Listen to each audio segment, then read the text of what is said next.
யார் செலிப்ரேஷன் கமலா சினிமாஸ்ல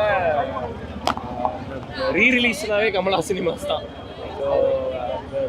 நீலாம்பரியும் படையப்பாவும் திரும்ப மீட் பண்ணிக்கிற சீன் இருக்குல்ல, 18 வருஷம் கழிச்சு அவங்க மீட் பண்ணிக்கிற அந்த சீனை வந்து ரிப்பீட் போட்டாங்க. எனக்கு தெரிஞ்சு ஃபர்ஸ்ட் டைம் வந்து சீனை ரிப்பீட் போட்டது இதுதான் ஃபர்ஸ்ட் டைம் நினைக்கிறேன். சூப்பரா ஒரே வாரத்தில் ரீலீஸ் எக்ஸ்பெக்ட் பண்ணா என்னன்னு சொல்லுங்க. படையப்பா செலிப்ரேஷன். தேங்க்யூ தலைவர் போனாலே வந்து ஒரு ஸ்டைல் இருக்கும். ஆக்சுவலாக ஒரு மொமெண்ட்டை கேப்சர் பண்ணுற மாதிரி இருக்கும். அந்த மாதிரி நீங்கள் பார்த்து இம்ப்ரெஸ் ஆன தலைவர் இதுலையா படையப்பாலையா? படையப்பால ஃபுல்லாகவே எல்லாமே செலிப்ரேஷன் தான் brother. ஒரு மாதிரி எல்லா மூமெண்ட்டுமே பயங்கரமாக இருக்கும். அது சுருட்டு போடுறது, துண்டு தூக்கி தோளில் போடுறது, எல்லாமே ஒரு மாதிரி மாசா பயங்கரமாக இருந்தது. தலைவரோட படம் 5 கோடி பட்ஜெட், ஆனால் 26 கோடிக்கு வந்திருக்கு. ஸோ இப்போ இருக்க நடிகர்கள்லாம் தலைவரோட இமிடேஷன் இல்லாமல் வர மாட்டாங்க. ஸோ அதை பற்றி உங்களோட கருத்து? அது இமிடேஷன் கிடையாது, இன்ஸ்பிரேஷன்.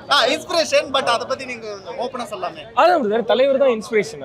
அது இமிடேஷன் கிடையாது, அது இன்ஸ்பிரேஷன். அவரை பார்த்து சின்ன வயசுலேருந்து அவரோட ஆரா, அவரோட ஸ்க்ரீன் ப்ரெசன்ஸ் எல்லாத்தையுமே பார்த்து தானே வளர்ந்துருக்கோம். ஸோ அதோட ரிஃப்ளெக்ஷன் எல்லாத்தையுமே இருக்கும். ஸோ என்றைக்குமே தலைவரே நிரந்தரம். தலைவர் நிரந்தரம்.